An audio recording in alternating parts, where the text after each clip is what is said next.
کہ ایران کے ساتھ مذاکرات جاری ہیں، کسی بھی ممکنہ معاہدے میں ایران کو جوہری ہتھیار رکھنے کی اجازت نہیں دیں گے۔ امریکی صدر ڈونلڈ ٹرمپ نے ایک بار پھر امریکی موقف بتا دیا، کہا کہ ہم نے ہرمز کی آہنی ناکہ بندی کر رکھی ہے، ہم آبنائے ہرمز پر ٹرانزٹ فیس نہیں چاہتے، ہم نہیں چاہتے کہ افزودہ یورینیم ایران میں رہے، امریکہ کا آبنائے ہرمز پر کنٹرول مکمل ہے۔ امریکہ آزاد بین الاقوامی آبی گزرگاہ دیکھنا چاہتا ہے اور کسی قسم کے ٹول یا فیس کی حمایت نہیں کرتا، اور ادھر امریکی وزیر خارجہ مارکو روبیو نے بھی رد عمل دیتے ہوئے کہا ہے کہ ہرمز بین الاقوامی آبی گزرگاہ ہے، ایران اگر جہازوں سے ٹول لیتا ہے تو واشنگٹن اور تہران کے درمیان کسی بھی ممکنہ معاہدے کا قابل عمل رہنا مشکل ہو جائے گا۔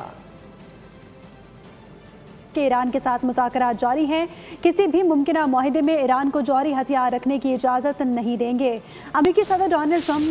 نے ایک بار پھر امریکی موقف بتا دیا، کہا کہ ہم نے ہرمز کی آہنی ناکہ بندی کر رکھی ہے، ہم آبنائے ہرمز پر ٹرانزٹ فیس نہیں چاہتے، ہم نہیں چاہتے کہ افزودہ یورینیم ایران میں رہے، امریکہ کا آبنائے ہرمز پر کنٹرول مکمل ہے۔ امریکہ آزاد بین الاقوامی آبی گزرگاہ دیکھنا چاہتا ہے اور کسی قسم کے ٹول یا فیس کی حمایت نہیں کرتا، اور ادھر امریکی وزیر خارجہ مارکو روبیو نے بھی رد عمل دیتے ہوئے کہا ہے کہ ہرمز بین الاقوامی آبی گزرگاہ ہے، ایران اگر جہازوں سے ٹول لیتا ہے تو واشنگٹن اور تہران کے درمیان کسی بھی ممکنہ معاہدے کا قابل عمل رہنا مشکل ہو جائے گا۔